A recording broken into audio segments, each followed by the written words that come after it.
Hi there, my name is Peyton, and today I'll be teaching you how to make the most fabulous PB&J.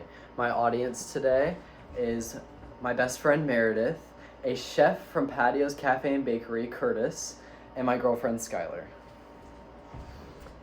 To start off, a little fun fact is during World War II, the soldiers on the battlefield would have rations, obviously, and their most popular ration was the PB&J.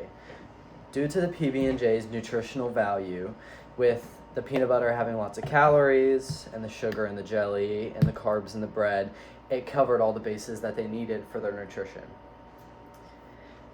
In order to make a PB&J, people often think, oh, it's simple, it's just peanut butter, jelly, bread. However, PB&Js have a lot more detail if you look into it, and it creates a more tasty and delectable PB&J for yourself. I've been making PB&Js for 16 years. I love the PB&J. It's my preferred snack. I eat it all the time. PB&Js are easy to make and they're simple. However, now that I've added my own personal preference and I follow the instructions and the technique, I can efficiently and tastefully make a PB&J. Creating the best PB&J involves a creative process using the instructions, personal preference, and technique. To start off, the instructions. So any instructions have ingredients. So we have peanut butter, jelly, and bread. The tools I am using are a cutting board in order to stay clean, a bread knife or a butter knife, a paper towel, and a paper plate or just a regular plate.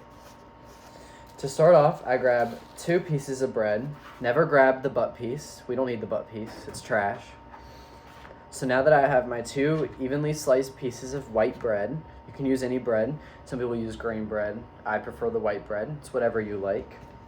I'll start off with my peanut butter. Now, you always start out with your peanut butter because especially if you're using a squeezed jelly, you don't want to get jelly all over your blade and then go dip into the jar and then get the inside of your peanut butter covered in jelly.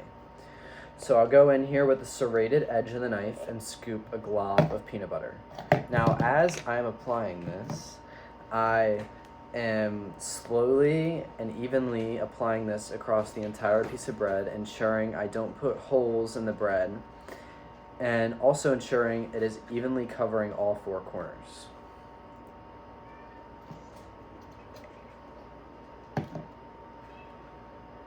I use smooth butter instead of crunchy butter as my personal preference. If you want to use crunchy butter, that's okay.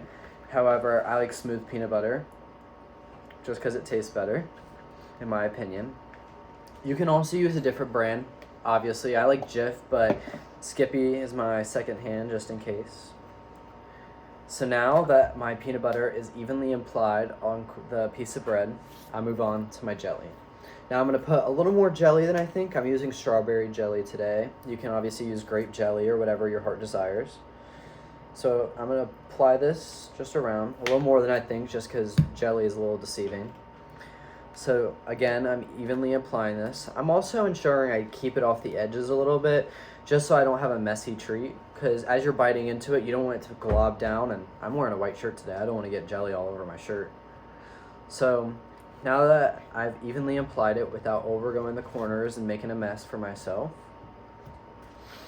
I will put the pieces together evenly, ensuring there's no cutoff. Now here's where there's a little more personal preference.